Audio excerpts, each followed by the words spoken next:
Halo semuanya, kami dari kelompok 3. Sebelumnya perkenalkan, nama saya Bagas Adi Wijaya. Saya Aurel Widya. Saya Muhammad Alfredzi. Selamat datang di era baru, di era di mana mesin bisa bicara satu sama lain, di mana jadi raja baru. Dan di mana batas antara dunia fisik, digital, dan biologis mulai kabur. Inilah yang disebut dengan revolusi industri 4.0. Pernah nggak sih lo bayangin gimana caranya barang-barang yang lo pakai setiap hari bisa sampai ke tangan lo?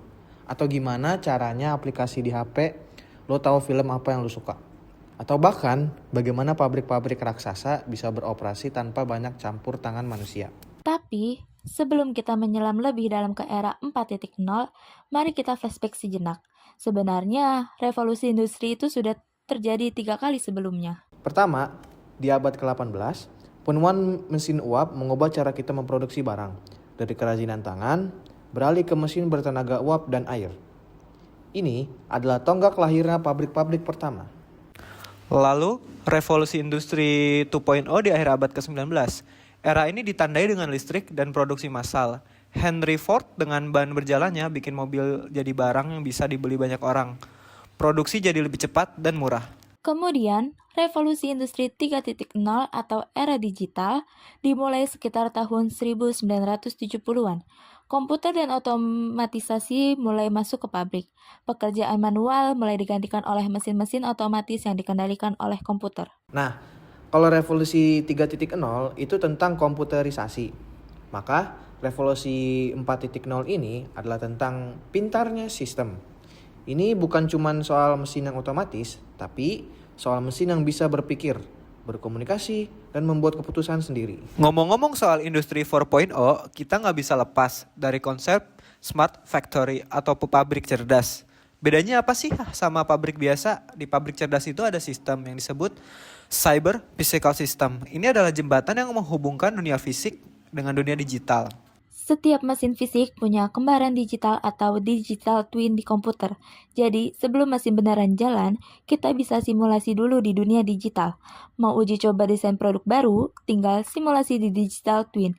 Nggak perlu berhenti produksi. Jadi, apa aja sih teknologi kunci yang bikin era 4.0 ini spesial? Gampangnya, bayangin, ada beberapa teknologi utama yang bergabung jadi satu. Yang pertama itu ada Internet of Things atau biasa disebut IoT. Ini adalah konsep di mana perangkat sehari-hari dari kulkas, lampu, sampai mesin pabrik dipasangi sensor dan terhubung ke internet. Mereka itu biasanya bisa mengirim data dan saling ngobrol. Bayangin aja nih, mesin di pabrik bisa ngasih tahu ke teknisi kalau dia mau rusak sebelum dia benar-benar rusak. Keren kan? Kedua, big data dan cloud computing. Data yang dikumpulkan dari miliaran perangkat IoT itulah sangat besar. Nah, data raksasa ini disimpan di awan atau di cloud dan dianalisis. Hasil analisisnya bisa dipakai untuk prediksi pasar, efisiensi energi, atau bahkan bikin produk yang lebih sesuai dengan keinginan. Ngomongin data, ada dua istilah yang perlu lo tahu. Cloud dan edge computing. Yang pertama ada cloud computing, yaitu adalah data dikirim ke server pusat buat dianalisis. Ini kayak kirim data ke kantor pusat. Lalu selanjutnya ada edge computing.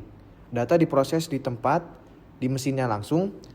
Kenapa perlu? Karena buat hal-hal yang butuh respons cepat, seperti mobil self-driving yang harus rem dalam milidetik, nggak bisa nunggu data bolak-balik ke cloud. Lalu yang ketiga ada Artificial Intelligence atau biasa disebut AI. Dan machine learning. Inilah otaknya. AI belajar dari data yang terkumpul untuk mengenali pola dan membuat keputusan. Contohnya itu, ada rekomendasi film dari Netflix atau rute tercepat yang ada di Google Maps. Itu adalah hasil kerja dari AI. Keempat, sistem cyber fisik dan robot kolaboratif. Di pabrik 4.0, robot bukan cuma bekerja di balik kurungan pengaman. Mereka jadi cobot atau robot kolaboratif yang bisa bekerja berdampingan dengan manusia, belajar dari manusia, dan membantu tugas-tugas yang berat atau berbahaya. Dan masih banyak lagi, kayak additive manufacturing atau percetakan 3D, augmented reality untuk perbaikan mesin, dan blockchain untuk keamanan data. Tapi ada satu masalah besar di era serba terkoneksi ini. Yang pertama ada keamanan cyber atau cyber security. Bayangin aja nih kalau pabrik listrik atau rumah sakit diretas karena semua terhubung ke internet. Bencana kan? Makanya di industri 4.0 itu keamanan data tuh jadi prioritas utama. Blockchain, enkripsi, dan sistem keamanan berlapis. dikembangin biar sistem kita tuh nggak gampang dijebol. Lalu, dampaknya apa buat kita? Di kehidupan sehari-hari, kita sudah merasakannya. Seperti belanja online jadi lebih cepat karena gudang-gudang dikelola oleh robot, kesehatan jadi lebih maju dengan operasi jarak jauh, dan transportasi makin pintar dengan mobil self-driving. Biar lebih kebayang, gimana kalau lihat contoh nyatanya di berbagai bidang. Pada pertanian 4.0, drone memantau kesehatan tanaman dari udara. Sensor tanah ngasih tahu kapan waktu yang tepat buat menyiram atau memberi pupuk.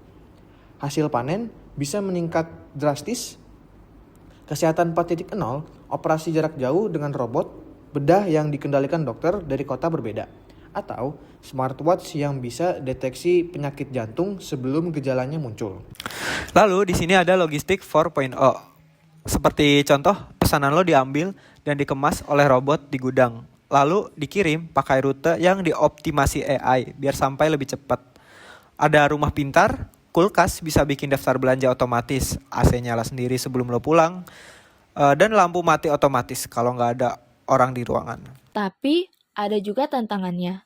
Pekerjaan-pekerjaan repetitif mulai digantikan mesin. Ini artinya, kita sebagai manusia harus upgrade skill.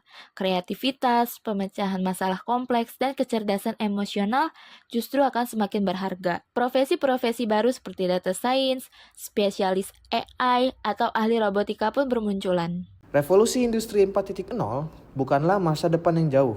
Ini adalah masa kini.